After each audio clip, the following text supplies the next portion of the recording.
Dear students, welcome to this session. In this session, we are going to talk about the derivation of an EMF equation. The EMF equation of a generator. This gives a formula, and using that formula, I can find out how much EMF is generated.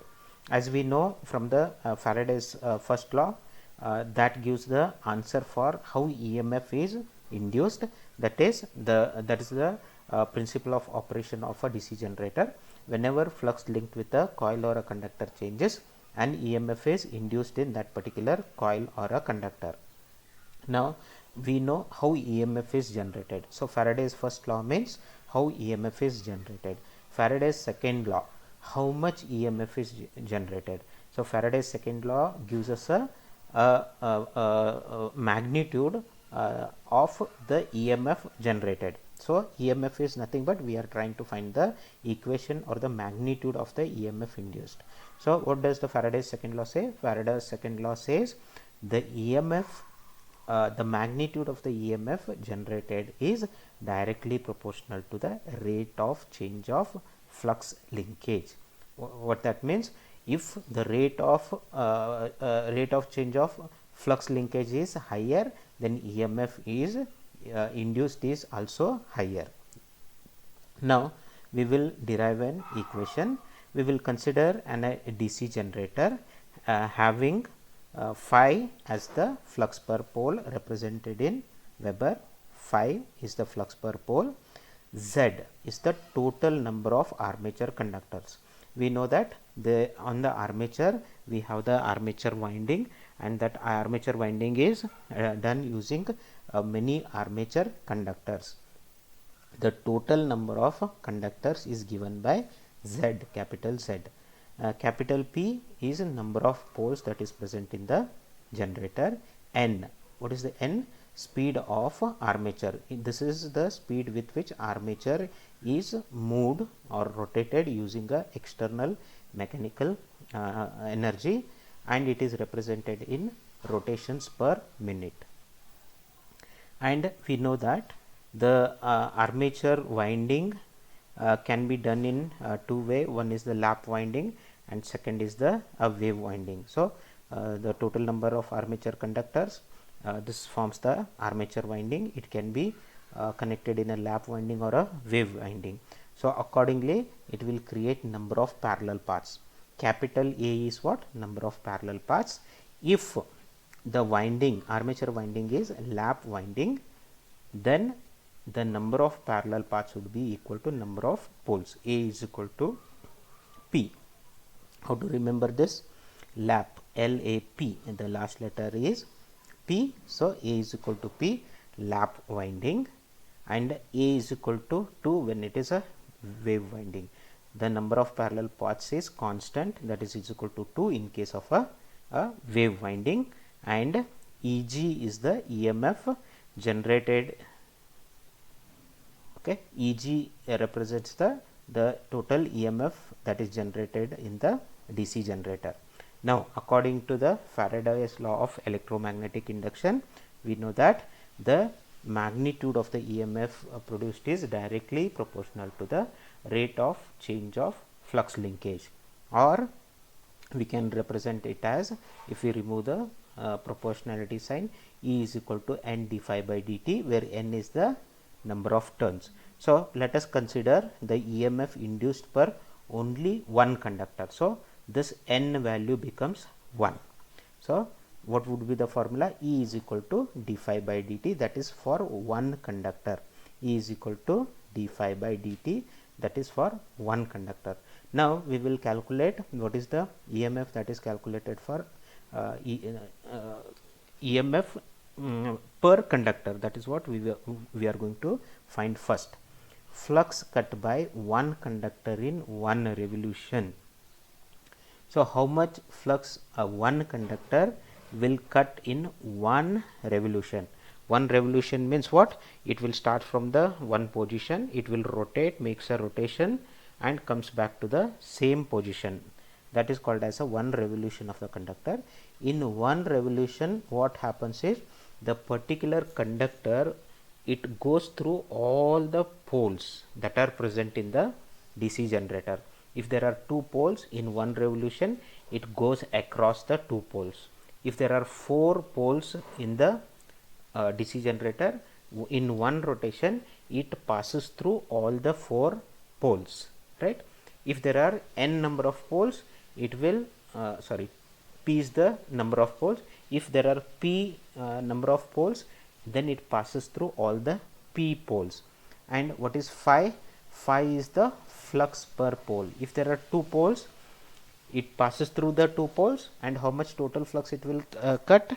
2 into phi, that is the total flux it will cut. And if there are 4 poles, it passes through the 4 poles. How much total flux cut by that particular conductor?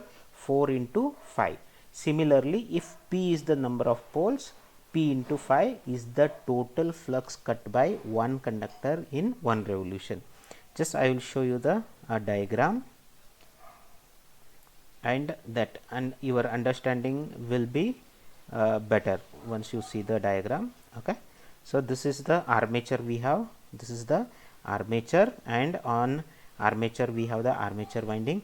Let us say we have a conductor here, armature conductor here. When this armature is rotated, when it makes one revolution, okay, it starts from here, it makes one revolution. How many poles it will go through? It will go through this pole and this pole in one revolution. So what is the flux that is created by this? Phi. Phi is the flux per pole. So 2 into 2 poles are there, 2 into 5. In one revolution it will cut 2 into 5 flux. Let us say if there are 4 poles, we assume there is a one pole here, one more pole here. In one revolution, when this armature rotates, makes one revolution, it goes through all the 4 poles. How much flux it will cut? 4 into 5. Similarly, if there are p number of poles, the conductor will cut p into phi. That is the total flux cut by the conductor in one revolution. That is the meaning of that. Okay. Okay, so we know what is the total flux cut. Now next is how much time it will take to make one revolution, because we want to find d phi by dt. dt is the time taken for one revolution. We know n is the speed of the armature. It is represented in rotations per minute. So for n, let's say it is 1500 rpm, means 1500 rotations in 60 seconds. How much time it will take to make one rotation? So it will be 60 divided by 1500. That much time it will take to make one revolution. If n is the speed, then n is the number, n is the rotations per 60 seconds. For one rotation or one revolution, 60 divided by n, that is the time taken by the conductor to make one revolution. dt is equal to 60 divided by n, represented in seconds. Therefore, EMF generated by one conductor. So this n is 1. So don't get confused with the armature speed. So initially you can make this n number of turns as 1. So d phi by dt. So you don't have to worry about this. This is just one turn. So d phi by dt. And what is d phi? d phi is p into phi.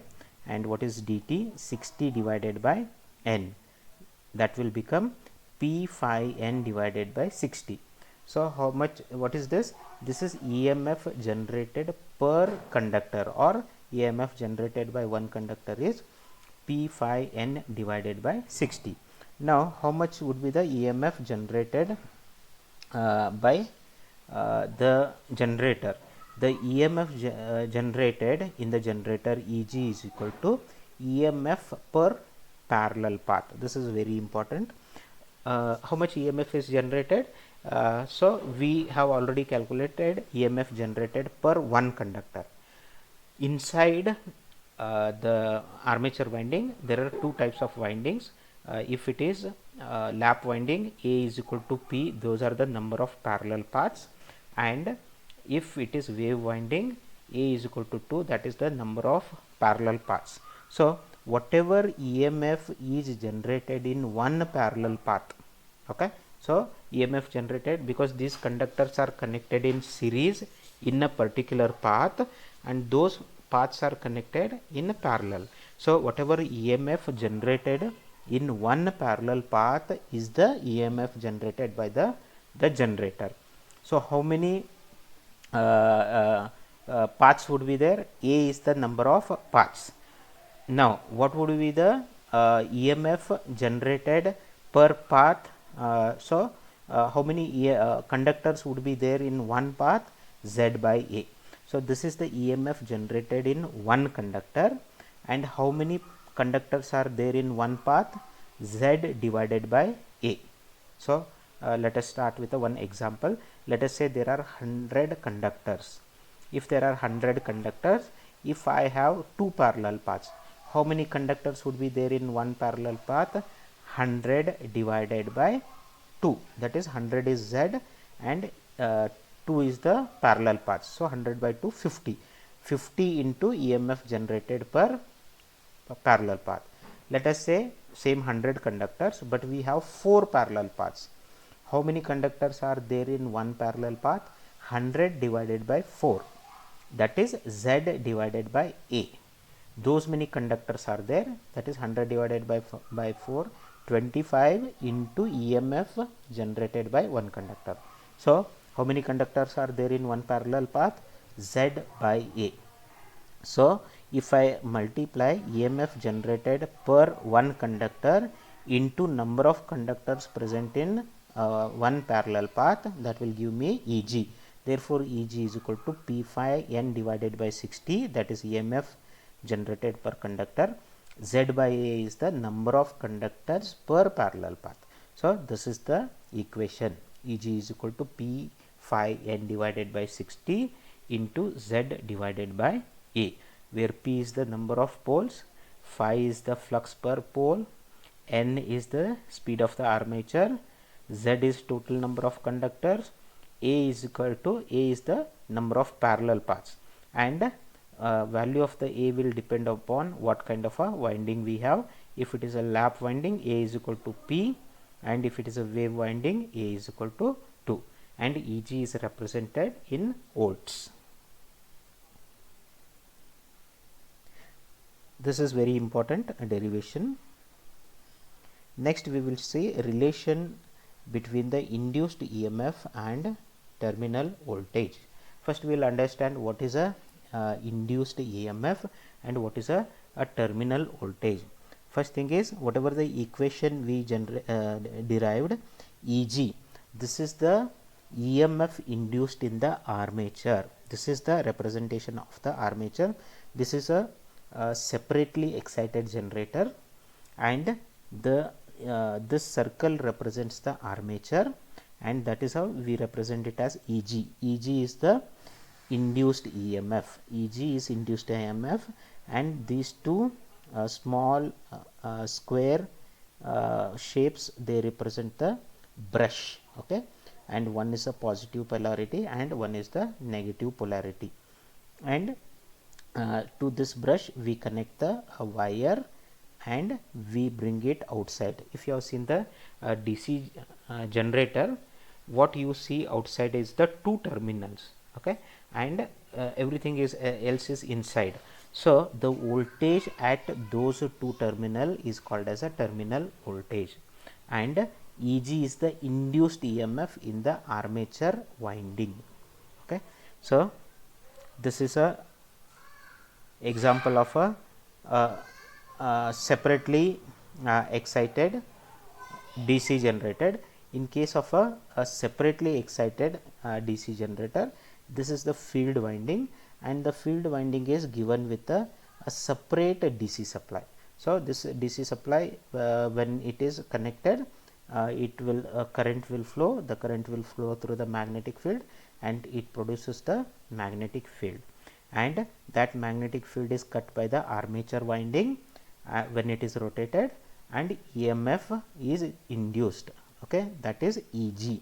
EMF induced by the armature is the EG, and RA is resistance of the armature winding. So armature winding is nothing but we use a copper wire, insulated copper wire to make the winding, and that particular winding will also have a resistance, very small amount of resistance, but still there is a resistance of the armature,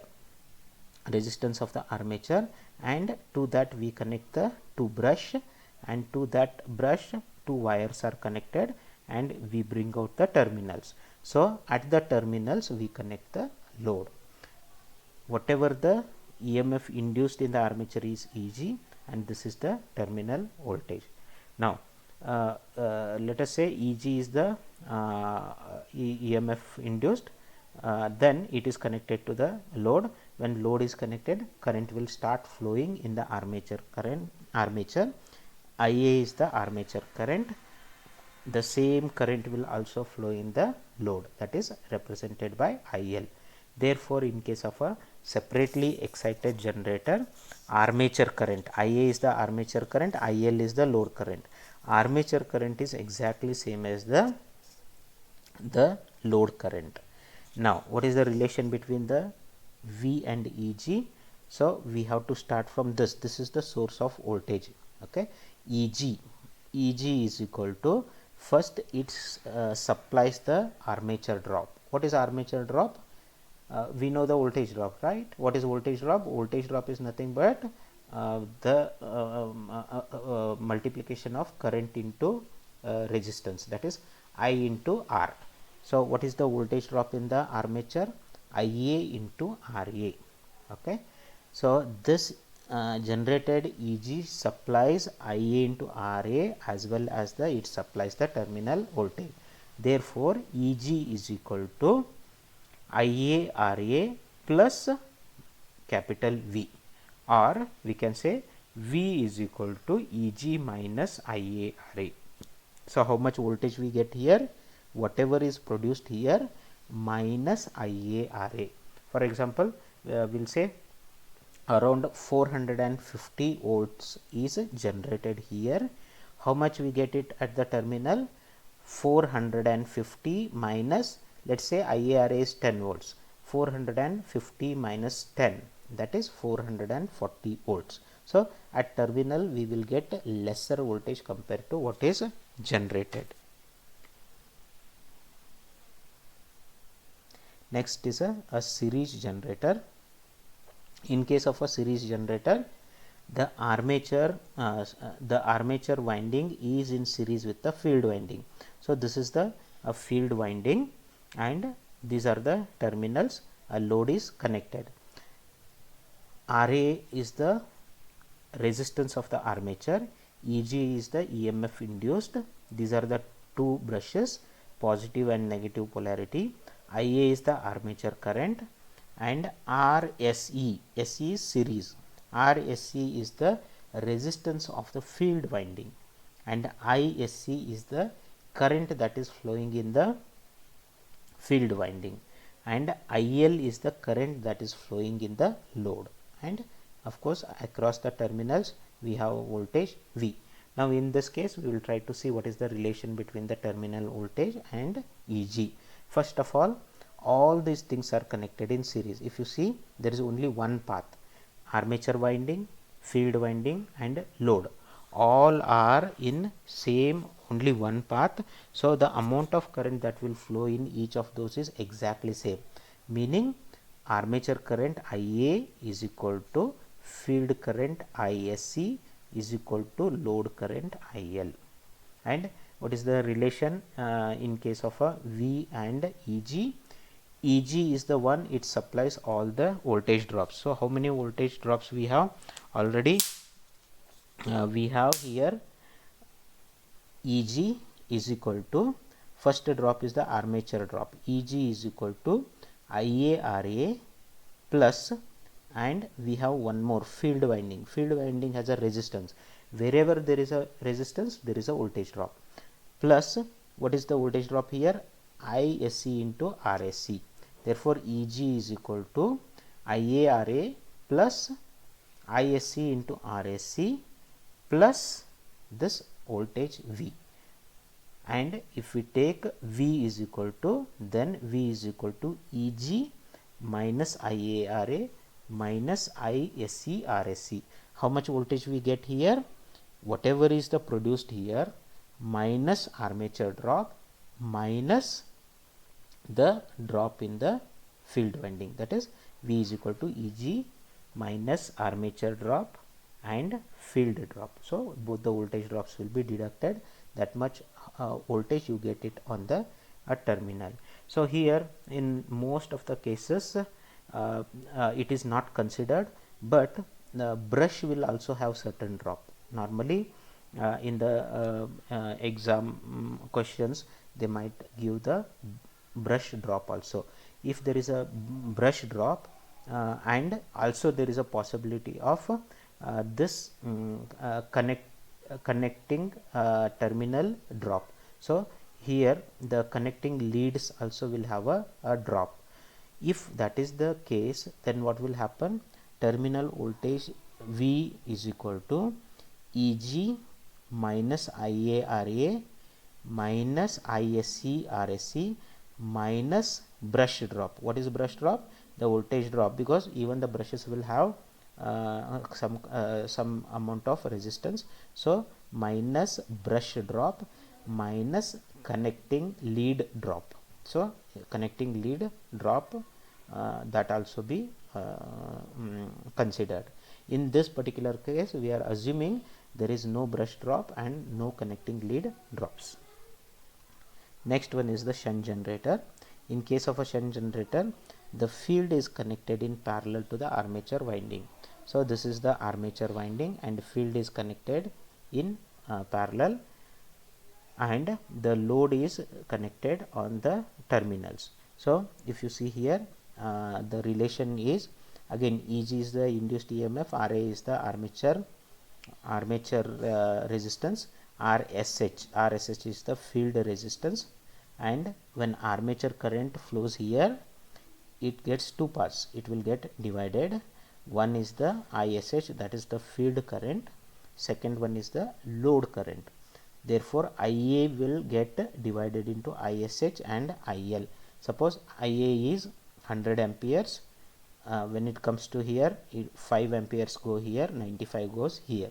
Therefore IA is equal to IL plus ISH. Okay, now what is the voltage between this point and this point?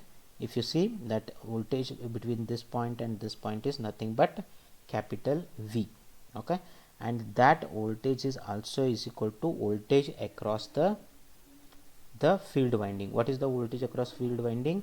ISH into RSH. Therefore we get V is equal to ISH into RSH, or ISH is equal to V divided by RSH, and terminal voltage V would be equal to EG minus IARA minus brush drop minus the connecting lead drop. If brush drop and connecting lead drops are neglected, V is equal to EG minus IARA, that is armature drop, and you can write ISH. So we can replace this V in this equation. ISH is equal to EG minus IARA divided by RSH.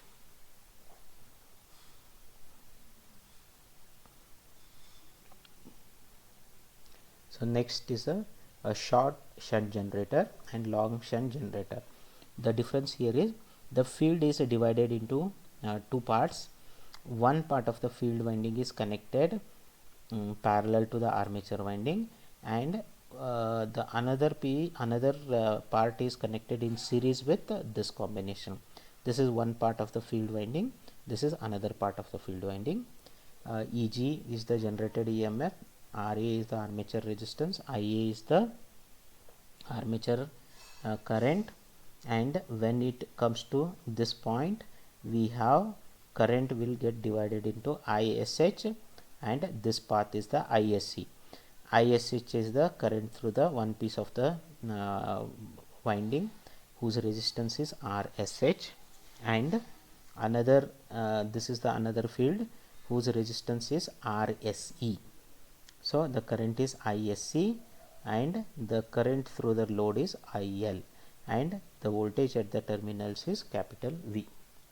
So in this case, so you can see this winding and this load, they are in series. So therefore ISC is equal to IL. You can see ISC is equal to IL, and what would be IA? IA is equal to ISH plus ISE, and what is the voltage V? V is equal to EG minus armature drop, IARA, minus this drop, right, minus this drop, that is minus ISC into RSC. So if you consider this particular path, the voltage here is V, therefore V is equal to what? EG minus IARA minus ISC into RSC. That is how we get this equation, or you can represent ISH is equal to V plus ISC RSC divided by RSH. How do we get this equation? Is the voltage between this point and this point. Okay, what is the voltage across here? ISH into RSH, and that is, if you multiply these two, if you take this one on this side, ISH into RSH, so that is the voltage. And if you take this path, what would be the voltage here? V plus ISC into RSC, V plus ISC into RSC. That is how we find out. Next, long shunt generator. In this case, again the field winding will be into two part. Now one part is connected in series with the armature winding, and this series combination is connected with the another part as a parallel combination. So this is why we call it as a long shunt. The resistance of this is RSH, the current in this path is ISH, the current in armature is IA, current in the field winding which is in series is ISC, the resistance is RSC, and at this point current will get divided into two parts, ISH and this side IL. These are the two terminals. The voltage, terminal voltage is V, and load is connected. Now the armature current that is flowing here is exactly same as the current that is flowing in the series part of the field winding. Therefore we get IA is equal to ISC, IA is equal to ISC, and the same will get divided into two parts, ISH plus IL. Therefore IA is equal to ISC is equal to ISH plus IL, or you can also write IA, either IA is equal to ISH plus IL, or ISC is equal to ISH plus IL. Now what is the terminal voltage? Now terminal voltage is V is equal to EG minus armature drop, that is IARA, minus drop in the series field, that is minus IA into RSC. So terminal voltage V is equal to EG minus IARA minus IA into RSC. That we can write it as V is equal to EG minus IA is taken common, RA plus RSC. And another equation is the voltage between this point and this point is the terminal voltage, which is also same as this voltage, and this resistance is RSH. Therefore V is equal to ISH into RSH, that is V is equal to, if you take RSH on this side, V is equal to ISH into RSH, or ISH is equal to V divided by RSH. So this is the relation between the induced EMF and the terminal voltage. These things will be the EMF equation and the relation between the terminal voltage and the induced EMF. Based on this, there will be theory question as well as there will be problems. In the next session we will see the problems based on both EMF equation and a relation between the terminal voltage and the induced EMF in different kinds of generators. most of the time the series generator is very important, it is asked, and the relation in case of a shunt generator it is asked, but we should be aware for all the generators how the relation is brought in.